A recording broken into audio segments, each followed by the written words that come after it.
नमस्कार, लक्षवेधीमध्ये आपल्या सगळ्यांचं स्वागत। मी प्रसाद काथे। बिहारच्या निवडणुकीच्या जाहीरनाम्यामध्ये भारतीय जनता पार्टीने लसीकरणाचा मुद्दा काढला आणि देशात एकच रान पेटलं। कोरोना प्रतिबंधात्मक लस ही सत्तेत आलो तर बिहारच्या जनतेला मोफत देऊ असं वक्तव्य केल्या गेल्यानं नैतिकतेचा कर्तव्यच्युत होण्याचा मुद्दा उपस्थित झालाय।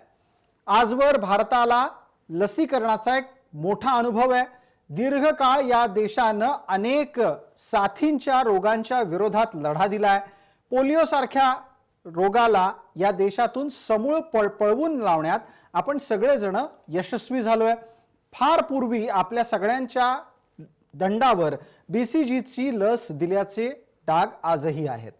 हा सगळा इतिहास असताना आणि हे सगळं टप्प्याटप्प्याने घडत समाज कल्याणासाठी सार्वजनिक आरोग्यासाठी घडत आलेलं असताना निवडणुकीच्या जाहीरनाम्यामध्ये लसीकरणाचा मुद्दा आणणं कितपत योग्य कितपत अयोग्य हा मुद्दा उपस्थित झाला तो बिहारच्या निवडणुकांमुळे। काँग्रेसने त्यावर आक्षेप नोंदवलाय। निवडणूक आयोगाला अशा प्रकारच्या घोषणांवर तात्काळ कारवाई करण्याची मागणी केली आहे। पण हे सगळं एका बाजूला राजकारणाचा भाग आहे, दुसऱ्या बाजूला लसीकरणाची चर्चा होणं सुद्धा गरजेचं आहे। लसीकरणाच्या निमित्ताने सामाजिक जागृती पण गरजेची आहे आणि भारतासारख्या देशात सगळ्यांचं लसीकरण होणं सुद्धा गरजेचं आहे।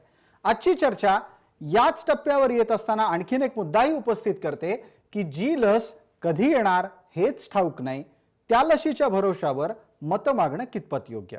आणि म्हणूनच आजच्या लक्षवेधीचा विषय बाजारात तुरी।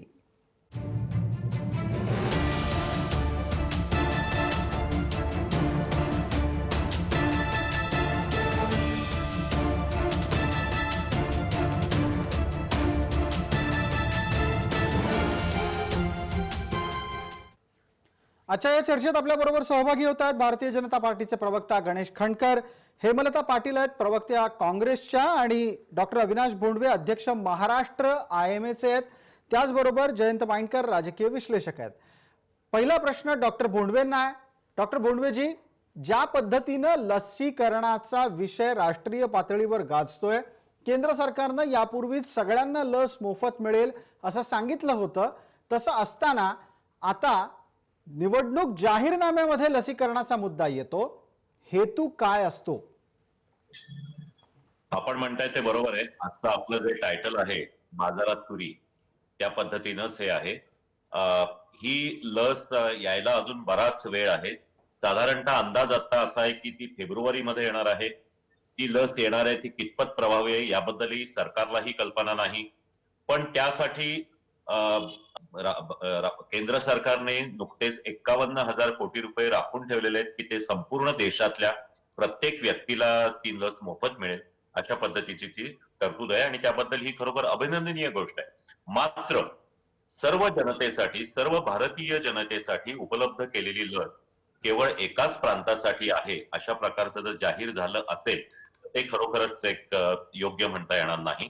दुसरी एक गोष्ट अशी की ह्या लसीसाठी संपूर्ण देशाला त्याची गरज आहे।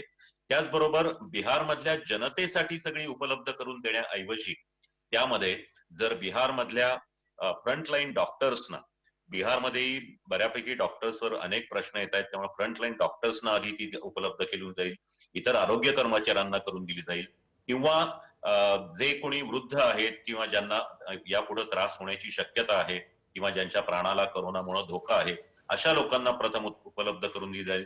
अशा प्रकारचं जर विश्लेषण दिलं गेलं असतं तर ते जास्ती स्वागतार्ह ठरलं। अगदी अगदी। आणि याच निमित्तानं मग गणेश खंडकरांना विचारायला हवं, गणेश खंडकर, मनात काय आहे? जे तोंडावर आहे तेच की मनात काही वेगळं आहे, तोंडावर वेगळंच आलंय? नाही, पण काही वेगळं असायचं काही कारण नाही प्रसादजी। बघा, केंद्र सरकारची भूमिका अगदी स्पष्ट आहे। देशातल्या जनतेला ही लस मिळाली पाहिजे अशी आमची प्रथमपासूनची भूमिका होती आणि या संदर्भातल्या नियमित अपडेट येत असतात।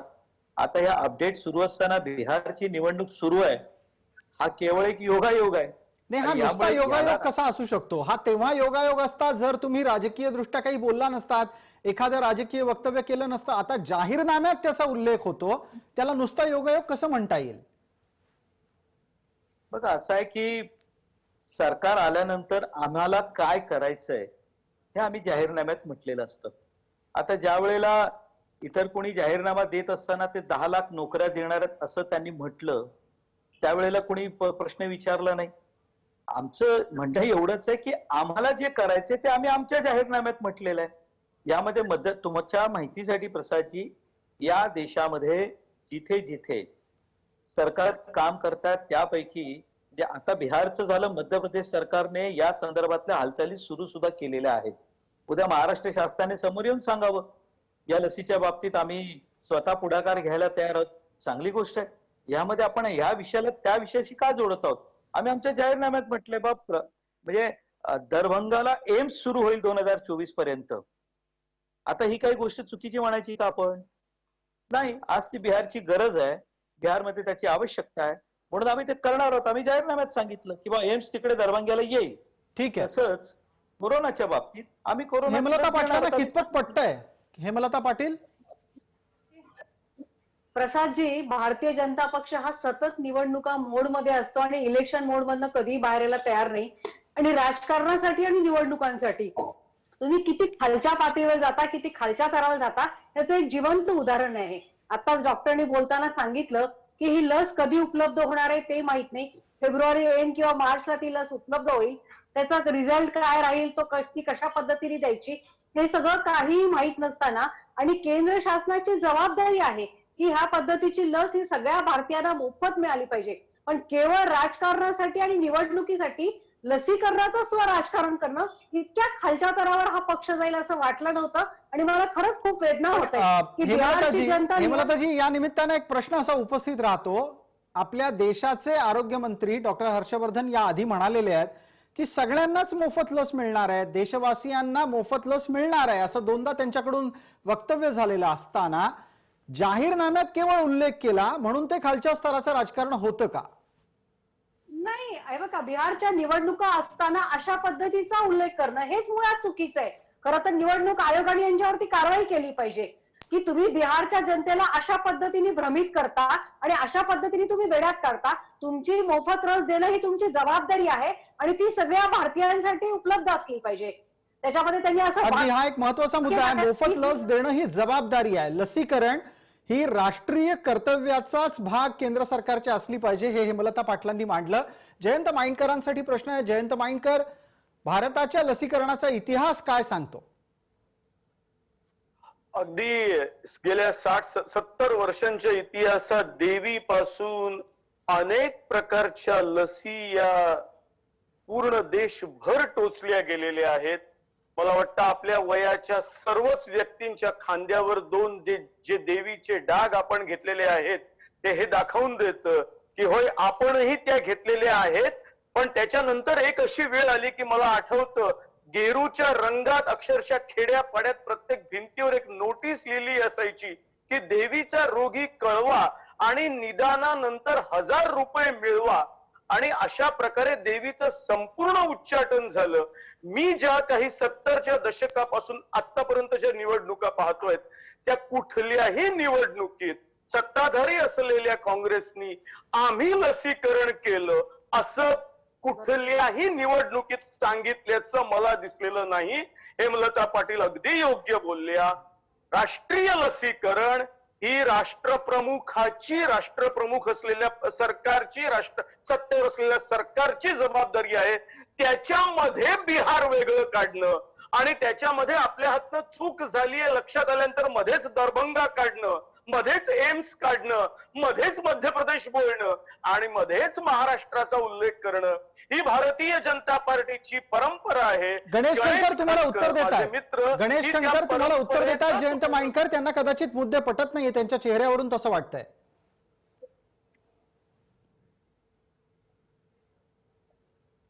केवळ तुम्ही आम्हाला मत द्या, आम्ही एक मिनिट माइंडकर, मला वाटतं गणेश खंडकरांना आपण संधी दिली होती. गणेशजी, आवाज येतोय का नाही येत आहे? नाही,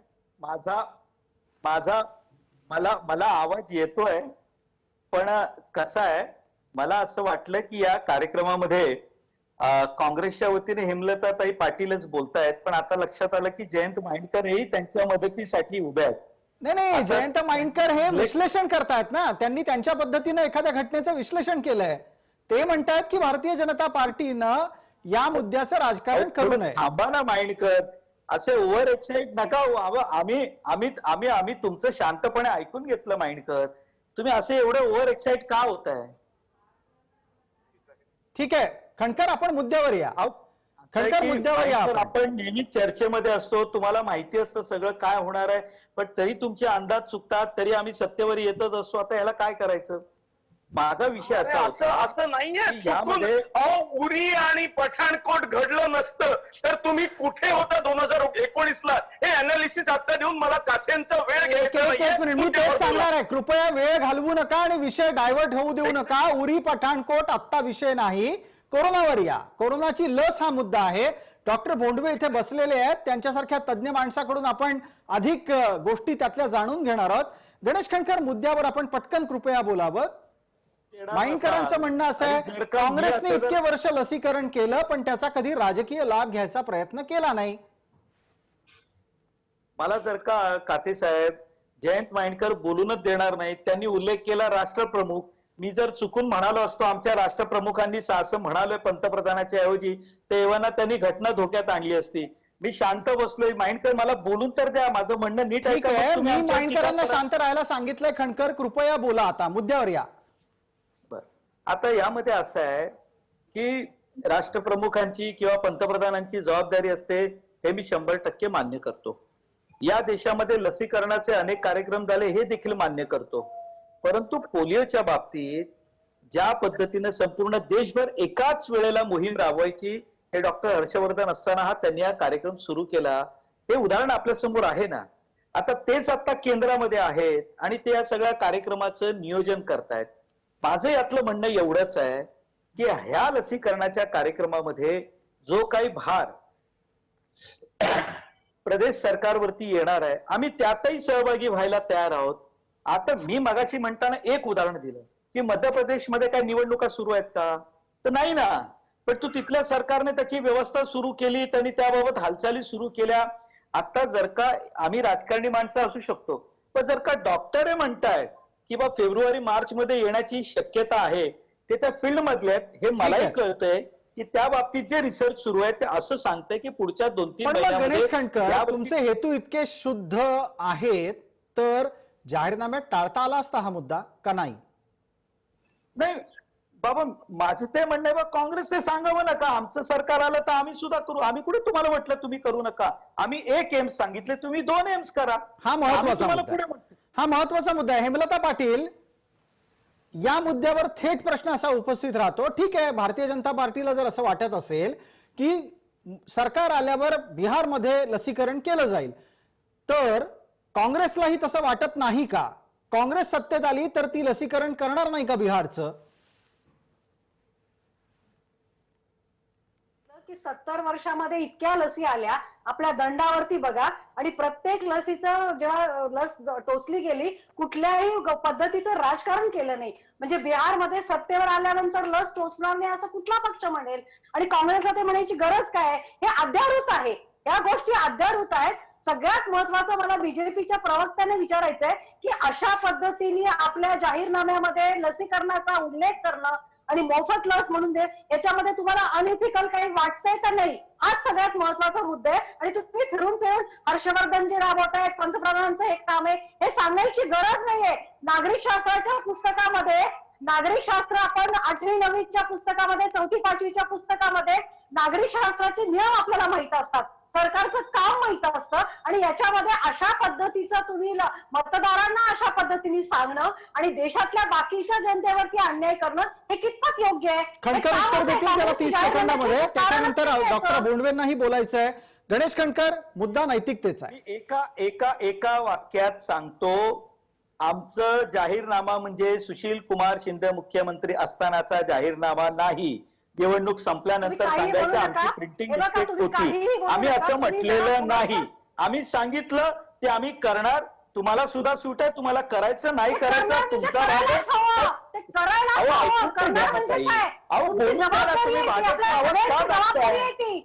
तुमचा पराभव होणार आहे, मान्य करा. मग आपण तर तुम्ही एवढा पराभव एक्साइट आणि का होता? मला विजयाचा विषय बोलू तर नंतर द्या. आहे.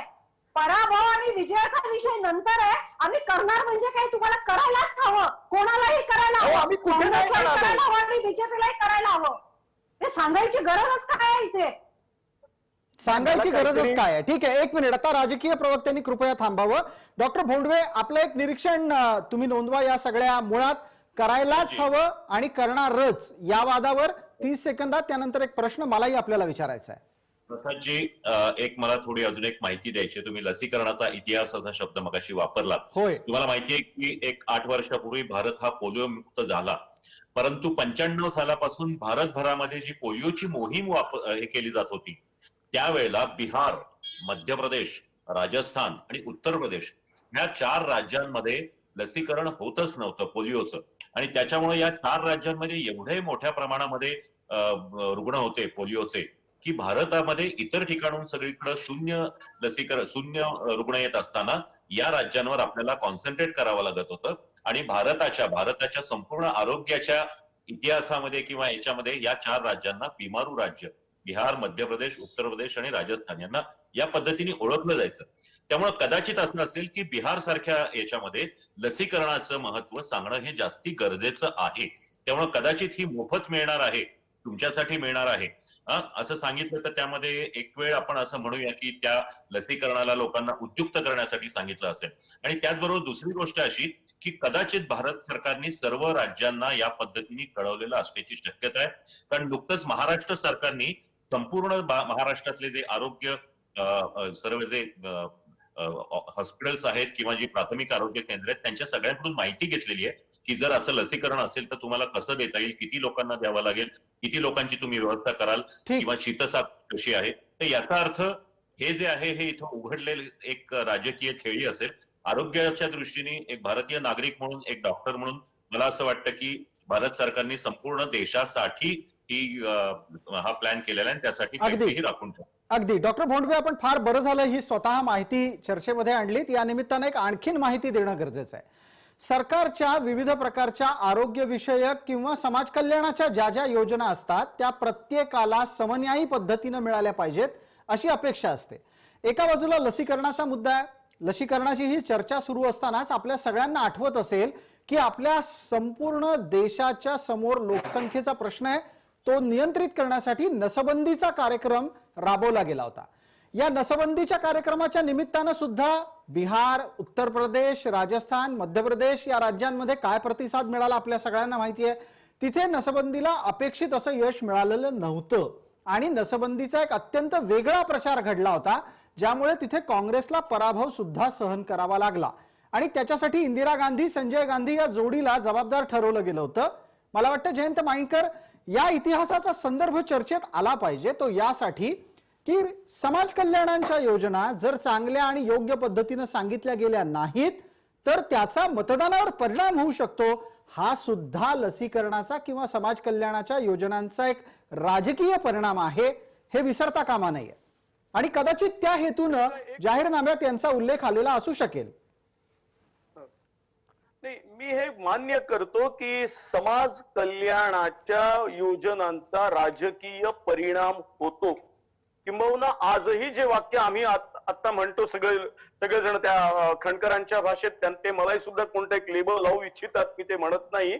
पण आम्ही सगळे म्हणतो की 70 वर्षांचा इतिहास, त्याच्यामध्ये सत्ताधारी जास्तीत जास्त काळ असलेल्या काँग्रेसनी काय काय केलेलं आहे त्यामध्ये ही वस्तुस्थिती आहे की तुम्ही जो उल्लेख करता तो कुटुंब नियोजनाच्या सक्तीच्या नसबंदीचा सुद्धा तो कालखंड आहे. आता मला एक सांगा, या 72 वर्षांच्या इतिहासात आजही आपल्या समोर जी सर्वात मोठी भेडसावणारी समस्या आहे ती अर्थात पॉप्युलेशन आहे.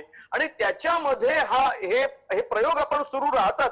आता मी एवढंच अगदी या भाषेत सांगतो की हे आपले प्रयत्न हे कधीही एक्सेसिव्ह असू नये किंवा अगदी सरळ शब्दात हे रिप्रेसिव्ह मेथडनी, चीनच्या स्टाईलनी असू नये, ते कन्व्हिन्सिंग स्टाईलनी असावे, ते लोकांना हळूहळू समजावून सांगितलेलं असावं, डेमोक्रेटिक स्टाईलनी असावं. अगदी अगदी अगदी. आणि माइंडकर, फार बरं झालं आपण स्वतः हे उल्लेख करताय.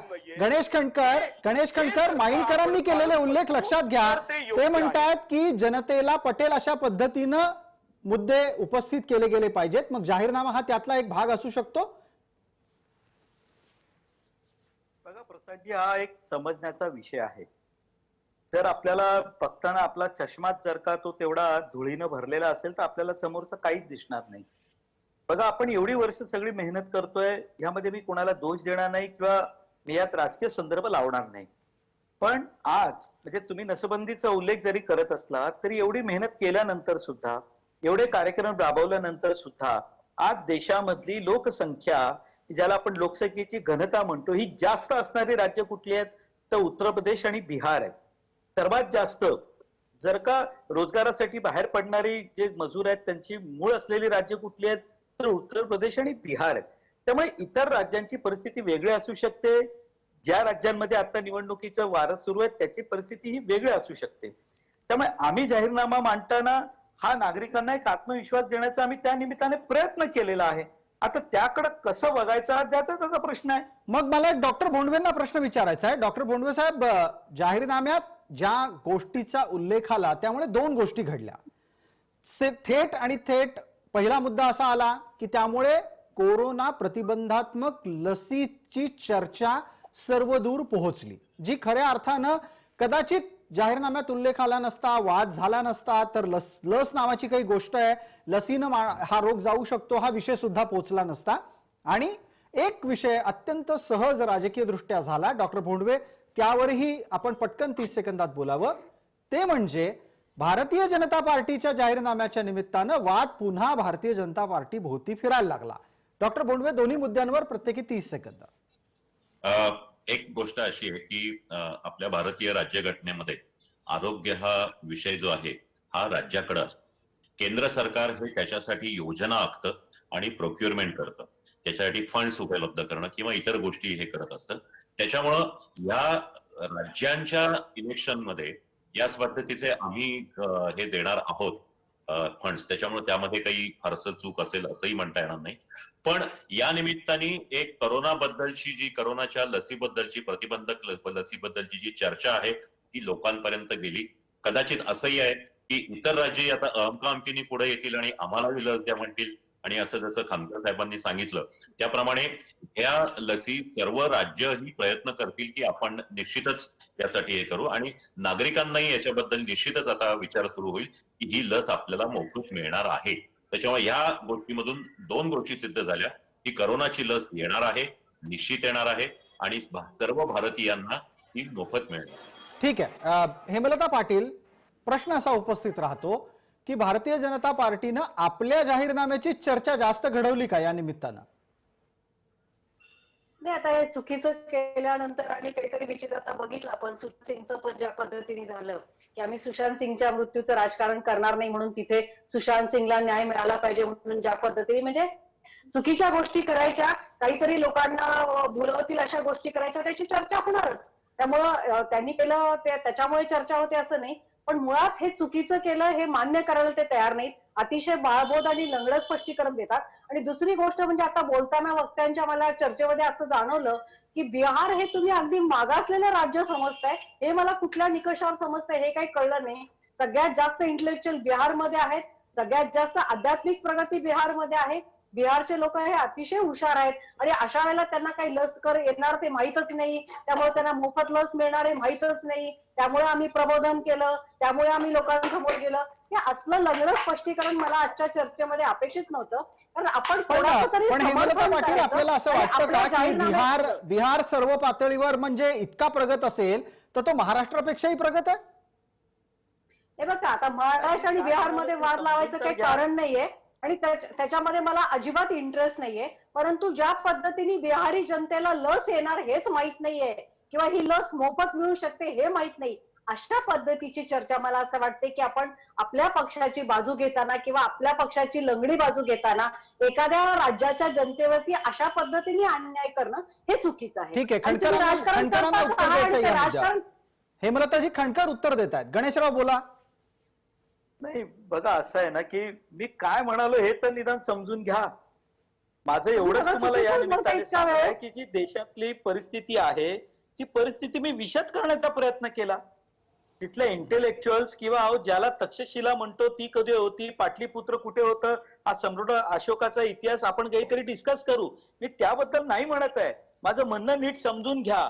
आज सुद्धा देशामध्ये लोकसंख्येची घनता कुठे जास्त आहे, ताई मी असं म्हणालो. आता तुम्ही याला कुठल्या अर्थाने घेता माहिती नाही. आता तुम्ही आता ही माझं संपूर्ण ऐकून घ्या ना चर्चा ताई. अशाच पद्धतीने माझं झाली ऐकून की घ्या. बिहारच्या जनतेला लसीकरणाबद्दल तुम्ही माहितीच नाहीये. अहो माझं तुम्ही असं ऐकून बोलला, घ्या. आता तुम्ही प्रत्येक गोष्टीला निवडणूक मोडशी कशाला जोडता? मी नसबंदीचा नाही, विषय आता आला, तुम्ही मी त्यातही निवडणूक मोडमध्ये आहात. की त्यातही तुम्ही मी म्हणालो की शिष्टांच्या त्या आत्महत्येला दृष्टीने सुद्धा हत्या करून महाराष्ट्राच्या लोकसंख्ये- जनतेला इतके दिवस वेठीला धरलं. तो इतिहास ताजा आहे अहो अजून. आता ताई तो इतिहास तुमची ताजा आहे. तुमची आगतिकता आता मी नाही सोडू शकत. काही- महाराष्ट्रात कसली तुम्ही आगतिकता फरफटत नाहीये, चाललेला कसली आहात. आगतिकता याला मी नाहीये. जबाबदार नाहीये. हे तुम्ही शरद अहो, पवार आणि बिहारमध्ये- उद्धव ठाकरेंना विचारा. तुम्ही आमच्या बिहारमध्ये कशाला सगळ्या तीन- गोष्टी मारताय? बिहारमध्ये मी तीन चर्चा तीन पक्ष करतोय, घेऊन तुम्ही ऐकून लढताय. घ्यायला तयार नाही तीन आहात. तीन पक्ष घेऊन लढताय. कधी पासवानांच्या सोबत आहेत, कधी अहो, नितीश मला कुमार बोलू यांच्या तर सोबत द्या आहेत, ताई. कधी ओवेसींच्या सोबत आमच्या- आहेत. तुम्ही आधी ठरवा बिहारमध्ये तुम्ही कोणाच्या सोबत आहात ते. मला वाटतं चर्चा लसीकरणाची आहे. चर्चा करतोय. चर्चा लसीकरणाची आहे. लसीकरणाच्या तुम्ही चर्चेच्या आमच्या अनुषंगाने आपण बोलले. मुद्दे पुढे नेऊयात. अहो, पण जयंत मला तर माइंडकर, बोलूनच देत नाही, माझ्यावर अन्याय बोला आहे. बोला एक मिनिट गणेश अन्याय कणकर आणि करा. हेमलता ताई कृपया थोडा वेळ थांबा. मला जयंत बोलू माइंडकरांना तर एक द्या. प्रश्न विचारायचा आहे. जयंत माइंडकर, लसीकरणाच्या विषयाला जाहीरनाम्यात आणण्यानं इतकं झोंबायची काय गरज आहे?